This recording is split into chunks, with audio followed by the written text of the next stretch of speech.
you are an entrepreneur, a professional, a speaker, or a coach, and although you've come a long way, it's time for you to take it to the next level. We've got you. This is the Author to Authority podcast. We'll help you use authority and influencer marketing to build your business stronger and faster by publishing a book. You'll hear from guests that are thought leaders in sales, marketing, networking, communication, social media, promotion, and business leadership.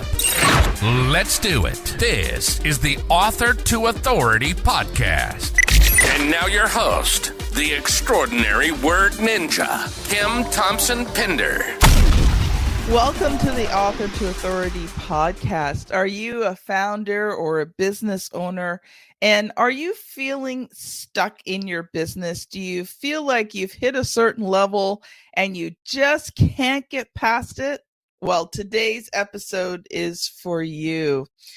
And I want to introduce to you Scott. Now, he has helped nearly 20,000 new businesses and nonprofits, and with his business partner, started and led their multi-million-dollar business through an exceptional and extended growth phase. So we're talking over 10 years of double-digit growth, all before he turned 35. He founded Scale Architects to help founders and CEOs identify and implement the one essential strategy they need right now to get them on the fast track to predictable success. Welcome to the show, Scott.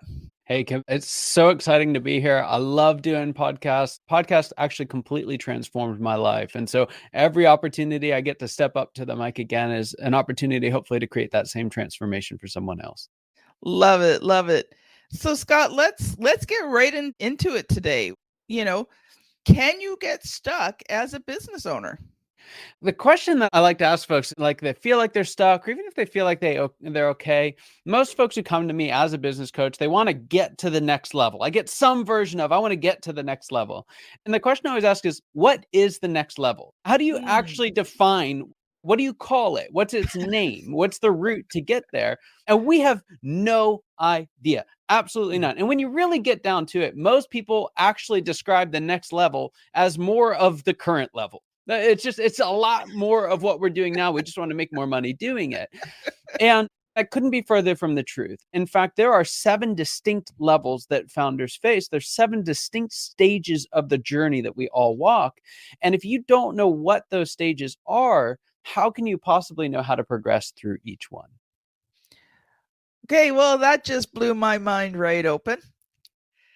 You know what I found really interesting there, Scott? Something that you said was that they're trying to get to the next level, but they're trying to get to the next level doing the same thing that they're doing right now. And, you know, I've faced that a few times and not even really realized it. But then there was this moment where I'm like, okay, I've got to change. Or, you know, there was a revelation, or I was at a workshop and I heard something, or I was watching a YouTube video. Like there's always that moment where you're like, oh, I finally get it. Like I can't keep doing the same thing and expect different results. So just loved that, Scott. Yeah, and it kind of makes us all sound a little crazy, which if we're entrepreneurs, let's face it, we are a little crazy, but we're not stupid, right? Why is it that really smart, really driven, really clever people all fall into the same thing? And you touched on something really important. It is that there is no external validation that the stage has changed. Right. So if you were an employee rising up through the ranks, you start at the front line, you get a promotion, a new job title, and now you're a manager. That's hard enough as it is. Learning to be a good manager is hard, but at least they have the benefit of knowing that the game has changed. For founders, when do you become a manager as opposed to a solopreneur? Is it when you hire your first employee or your 15th? Is it when you hire your 5th or your 10th? When do you actually have to start learning to be a good manager? And it's this perfect example of what happens is the stages are invisible. They change without notice. And usually we have to kind of sit around and wait until an event kind of wakes us up. But it's actually not necessary. If you know what the stages are, you know what to look for, you know where the kind of milestones and demarcation points are, you don't need someone to tell you that the stage has changed. You don't need to guess whether or not the stage has changed or kind of hope that you can figure out what you need to do next. there's a very clear path. I've done this with a lot of founders, and there's a very clear path that we all walk. Now, your variables are different, your timeline's different, your own desires and what stage you actually want to get to. All of that is different. So I'm not here to say this is what you have to do. I've just seen a lot of people do it well. I've seen a lot of people not do it poorly. And what I found separates the two is those who do it well for an extended period of time understand how to recognize the signs a stage change has happened, and they're able to adapt and develop a new skill set to succeed in that stage. You just unpacked something there that I think most entrepreneurs, professionals, speakers, they don't realize that each level requires a new skill set. Something I've thought about as I've expanded my business, because, I'm in publishing, and many times people have said to me, Kim, you need to be charging more. Okay, fair enough. But I realized a couple of things. First of all, I knew I had to be ready to charge more. And sometimes I realized I wasn't ready to charge more. Yeah. Like whether it be systems in my business, whether my mind or my heart was ready.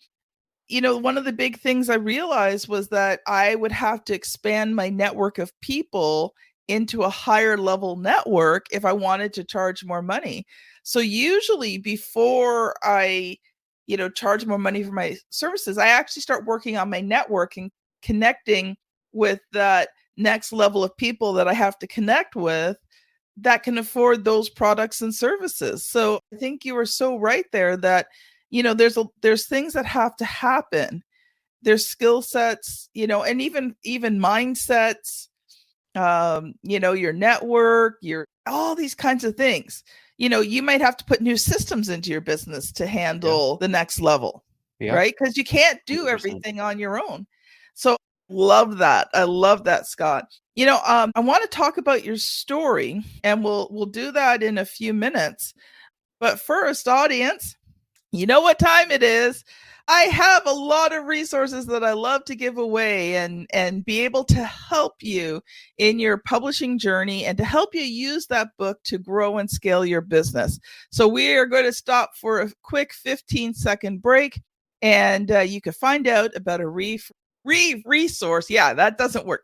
Free resource that RTI Publishing offers. One of the keys to becoming an author is hiring the right publisher. It's the difference between having a book that converts readers into clients and one that sits unused on a shelf. Check out 7 questions to ask before hiring a publisher. Get it free at authortoauthority.com/publisher. Welcome back. Scott, I do want to talk about your story, but I'm just so curious. Cannot wait a moment longer. What are those 7 stages? Please go into it, because now I'm sitting there going, I wonder which stage I'm in. What stage am I in? And that's the first thing. So I'll share a little story. This isn't my story, but this is a story that kind of helps answer the question. So I was 6, 7, 8 years old. Remember exactly. This is back during when there were malls. I think at least I'm old enough to remember malls. And those novel things that had stores on the inside. And before Amazon, and I wanted to go to Foot Locker. I wanted to check out a new pair of shoes, and my mom wanted to go to JCPenney, and she did not want to check out a new pair of shoes because, frankly, she didn't want to buy them. And so I talked her into, okay, let me go into Foot Locker, and she said, JCPenney, and all is well in the world. It's a win-win. So I go in, I look at the shoes. You can only look at shoes so long. So I come out, my little 6, 7, 8-year-old self, and I'm wandering through the mall and realize I have no idea where I am. No idea where I am. Call it 7-year-old. Mall is a really big place, and I'm a really little guy. And I remember just this, the dread that you get inside. You feel it, and I don't know what I'm going to do. And it was right at that moment that I spot. You remember the big triangle kind of pylons that used to be by every other entrance? I don't know why they didn't put them in front of every entrance, but every other entrance. And what was on one of the sides of that pylon? It was a big map, right? Yeah. There's a little circle on that map. And what did that circle say? You are here. That's exactly it. And I remember the sense of relief that I had to know, oh, this is where I am. And from there, you're kind of making circles. Like, where's JC? Okay, there's JCPenney.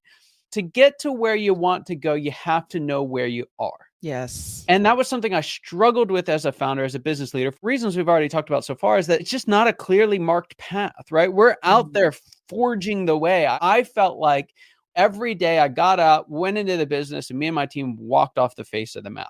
I had an idea what was behind me. I could tell anyone what was behind me. I had no idea what was in front of me. And because of a couple of, frankly, very bad experiences with coaches and consultants, I didn't think anyone knew the path in front of us. We had largely kind of forged our own industry, so there was no one in the industry to look to. Again, we had some folks come in and tell us to do stuff that really wasn't things that we should be doing. And so I had no idea where we were. There was I didn't believe that a map actually existed. And it wasn't until a podcast that I recognized, hey, there is a map, there is a way that we could go. And it was about this model called the predictable success model. And it talks about organizational stages. And I now have the work, and this is a lot of context here. I've got the opportunity to work with organizations as they progress through their stages as well. But the thing that I found that was missing from that was the personal journey that founders face. And so when I started to kind of replay my own story, when I started to replay the countless stories I had seen in my launching and planting days, I started to recognize there are 7 distinct stages that we all go through. And I'm going to list them off real quick, because in a podcast, it's just not fair to try and really teach these. So we're just going to introduce them, and it's going to spark something. So one more little piece of context before we get there, because these are so hard to recognize. What I did was I took a sports team infrastructure and analogy. You'll see what that means in a second, but just to give us a picture of what that looks like, I found it's really helpful for folks. Even if you don't know sports, it's okay. It's going to make it easier. So where does it start? It actually starts before the beginning. It starts every great founder story, and at least the true ones, start with this stage of being a dissatisfied employee, maybe a dissatisfied student, but a dissatisfied employee. And what I liken it to is kind of being a trainee on the sideline. What you want to do in that stage, you really want to learn how the business works. We've typically figured out a lot of how not tos. I'm not going to treat my customers that way. I'm not going to treat my employees that way. I'm not going to structure my day that way. But we haven't quite figured out the how tos. And that's really the goal of that first stage, is figuring out how do we actually do coaching and consulting if you're a coach. How do you sell coaching and consulting services? How do you market them? How do you introduce? And the more we can learn out pre-launch, the easier our launch phase becomes. But what happens is, you just don't want to sit there for long, right? Dissatisfied employee says it all. Like, I am done. I want out. I'm going to go hang my shingle. I'm going to do my thing. And so what happens, we quit our day job, we go all in. And that's where we enter stage 2, which I call the startup entrepreneur. So we've graduated now. We got this big smile. I call it the entrepreneurial smile. It's this big ear-to-ear grin that masks the agony that we're in inside, because it's hard. It's hard, but it's glorious, right? There's not a founder out there who cares that it's hard, because it's theirs. And this stage 2 is all about being the star player on the field, right? There's a lot of leadership books that talk about getting out of your team's way, et cetera, et cetera. And all of that's true once we get to those stages. But in the beginning, it's about learning how to do it. It's about getting out of your own way. It's about the mindset. What's going on between our ears? What's preventing you from being able to charge more? What's preventing you from getting bigger results for your clients? What do you need to learn to do the business that it is that you do, or to sell the business that you're trying to sell? And so we enter this star player mode that's very much about our own skill and expertise. And where that's lacking, that's where we need to sharpen our game. And it's happened somewhere. I say when you've hired a handful, because it's actually it's different for everybody. When you've hired a handful of employees, maybe you've got contractors, doesn't really matter what the format of that engagement is, but you got other people who, 2 things. You need to tell them what to do, which is weird because you don't like being told what to do. And 2, they cost money. You have to keep them fed. And so simultaneously, what happens is, what feels like it should be making your life easier because you're adding more people to help actually feels like it makes your life harder, because you're constantly having to go in and manage them and tell them what to do and how to do it sometimes. And it's exhausting, because it's like, I'm doing this and they probably hate it, so they must hate me. And so we're all just miserable together. It feels like that some days. It's not all bad. Don't get me wrong. There's a lot of fun that can happen here as well. But personally, it's kind of hard. And what happens is we enter into the 3rd stage called the reluctant manager. And what makes this stage so hard is that it's like being a captain on the field. you have to do your job and get everyone else doing theirs at the same time, right? You have to manage all these people, and then you have to sell 4 times as much as you used to, because there's 4 times as many people as when it was just you. And so it's just this, if you could give all your time to leadership, you could be a great leader, but you can't. You've got so many things you've got to get done in a day that it's like, how are you possibly going to take time to learn all these new management skills, which are a waste of time anyway? At least that's what we think. And so, you just wrestle through it, and most founders will kind of just get enough to make do. They never really become great managers, not because they can't. They're not necessarily wired to do it, but they can become great managers. But they tend to just be reluctant managers and do it the minimum that they need to do to at least keep the thing moving forward. And oftentimes, frankly, that's enough. It's enough to you get a couple of the right people, and that's key. You've got to get the right people early on. It's a very specific type of person we talk about in the book. But once you get the right people, you get enough of them in there, and the thing takes off. Like, it starts to go. And there are these just like really brilliant days and really hard days. And it feels like the highs are getting higher and the lows are getting lower. And it's like everything you find when you grow a business, it doesn't get better, it gets bigger. You don't have less problems, you have more problems, and they are bigger. You don't have less money, hopefully you have more money, but it changes much faster. And so we start hitting these milestones. Some people it's $1 million, some people it's $10 million, some people it's $100 million. It doesn't matter. There's this idea of, once I get to this dollar number, or this number of clients, or this much in profit, I will be better. I'll be okay. And what happens is, either one, we just never quite hit that mark, or even worse, we do and realize there's nothing different on the other side of it. And it leads us to this 4th stage that I call the disillusioned leader. And you've got a founder there. They're very successful from the outside, right? Usually multi-million-dollar organization. Like, they've defied the odds. Everyone around them thinks that they're amazing. And they're sitting there Monday morning thinking, is this it? Like, is this really what I did? All of that, I gave everything for this. But they don't feel like they've got the freedom to complain about it, because people are like, what's wrong with you? It's wonderful. But for a founder, there's some people need to hear this. It's not wonderful. You may be making a ton of money, but it's not about the money. You may have a great team around you and it's not all up to you anymore, but it's not about that either. And left with this question, is this really it? Is this as good as it gets? Because there this kind of prevailing trend in the season of, it's just hard to show. And I call it the disillusioned leader. You thought that leading a company that was bigger was going to be better, right? And it's just bigger. And it's like being a coach on the sideline. You're not in the field anymore, right? I'll have folks who say, I feel like I'm sidelined. I don't know what I do on the team anymore. I don't know how I add value. I just feel like I'm getting in everyone's way.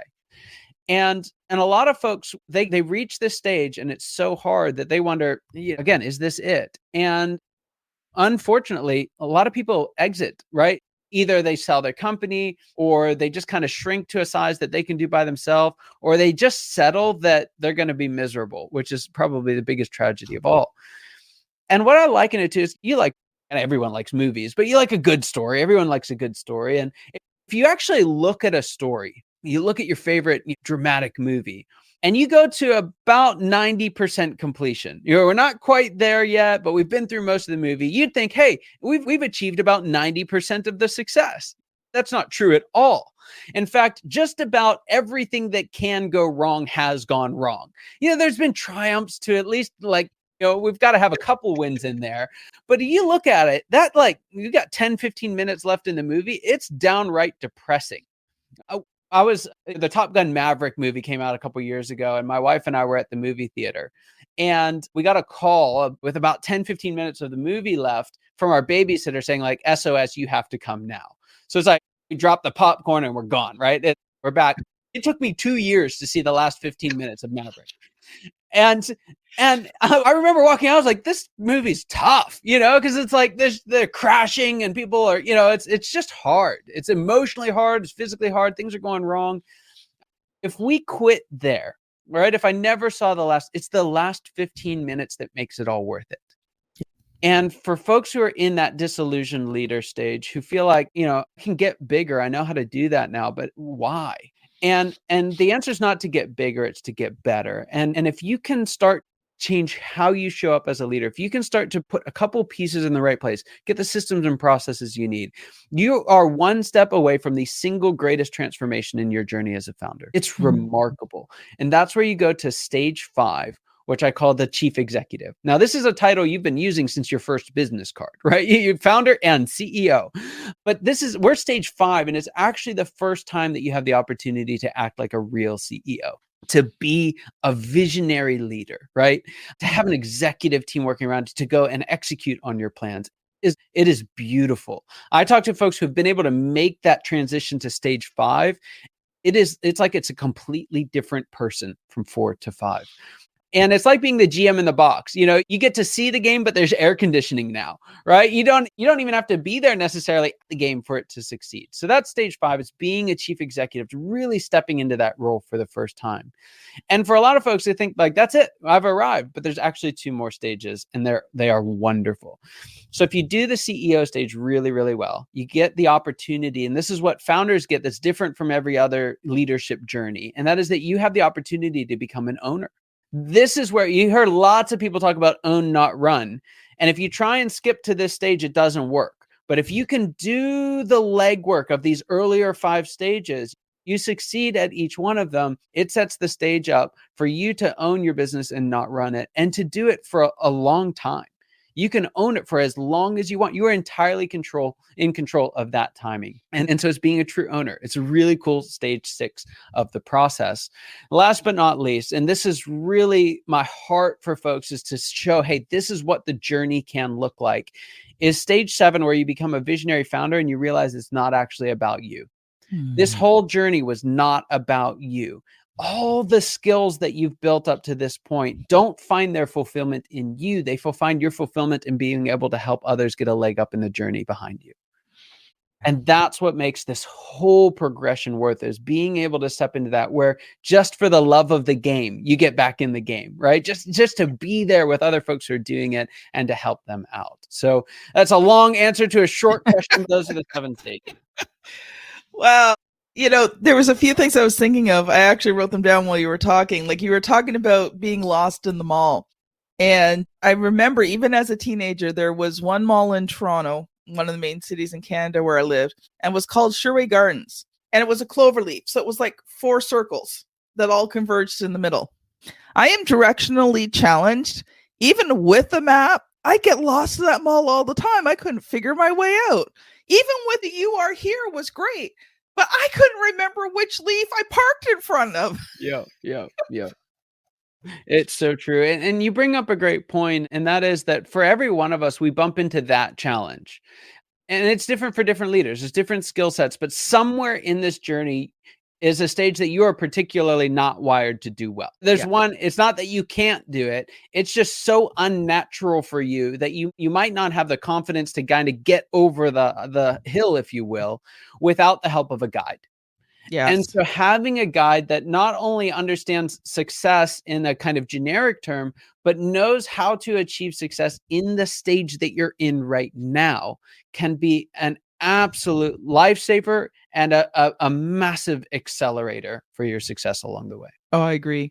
And then you were talking about, when you're that new founder, the new entrepreneur, that smile, whatever.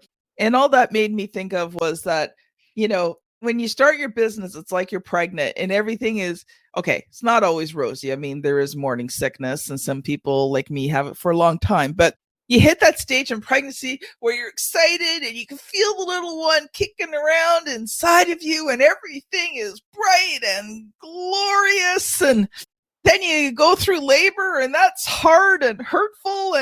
But you think, okay, but I got the baby.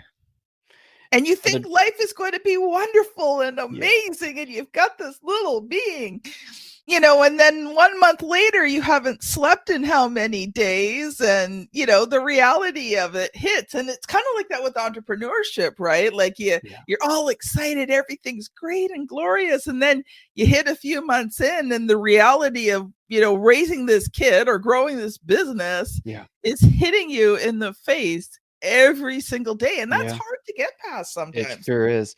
There's a reason it's called the disillusioned leader. And that means at one point in time, we were an illusioned leader. Like there are illusions of grandeur that there's no judgment with that. It's actually necessary, right? We Yes. have to be like, I was on a show and he's like, yeah, to be a founder, like a wire has to get crossed somewhere. And that's true. Like there's normal people don't do what we as founders do, but normal people don't achieve the results that we achieve either. And so there is a little of like, they called it for Steve Jobs, his reality distortion field. We see things where it's not there. And the journey of either proving that to be really not there, or the journey of proving that actually you did see it and it was there. It's hard. It is very hard sometimes, but it's not impossible. And it's a lot easier when you know the way. Yeah. Well, there's so much more we can unpack in those 7 stages there, Scott, but we've got about, 6 or 7 minutes left. And I do want to have an opportunity to talk about your book. So first of all, tell us the name of your book and what's it about? It is about this. It's called The Founder's Evolution. And I go through it and I detail out every single one of those stages we just talked about. We talk about the strategies that are effective in that stage, why you ended up in that stage.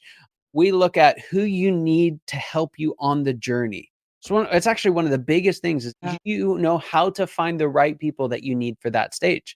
And again, it's a new skill. It's a new set of people. And how do you find them? And here's actually the most important thing. I close every chapter in the book with this. And I always want to make sure in an opportunity like this, we have an opportunity to pause for a second, because the risk of having a map, of having clarity on your destination, is that we just kind of put everything else on hold until we get there, right? I'm a terrible traveler. I take no joy in the journey. I'm all destination the whole time. And so I'm a little bit of a miserable person to travel with, if I'm frank. And that's okay when it's like a couple hour journey. But if this is a journey that you're going to go across your lifetime, do not make the people around you suffer with walking with a person who's not happy until they reach their destination. To bring this a little bit closer to home, when we were 25, we had our first son. 2 years later, we had another. And I remember the first 2 years of their life as a 25-year-old guy, on fire for business. Let's go. Let's do this. I don't really know what to do with these guys. Like you're better equipped. Like they want you. Give them back when they're 2-3 years old, when they can kick a ball. I don't know. It was like I loved them. I just had no idea what to do with them. To be frank, I missed so much in those first couple years. I was around. Look, it's not like I was gone the whole time, but I just didn't take advantage of the joy that was available to me. Fast forward 10 years, we had our third sweet little girl after I turned 35. And I was a different person at 35 than I was at 25. We had been through some stuff that gave me a new appreciation for those first 2 years. I cannot tell you in the course of this episode how much joy I got out of those first 2 years of her life. I'm not any more equipped to handle them. I still have no idea what to do with myself, but the only thing that changed was me and my perspective. Yeah. And so I end each chapter in the book, each stage in the book, with an opportunity to just pause and recognize what I call the gift or the joy that's available in each and every stage. There's something, no matter how hard the stage is that you're in right now, no matter how difficult the challenges you face as a leader, there's something about this moment that you won't get to experience again.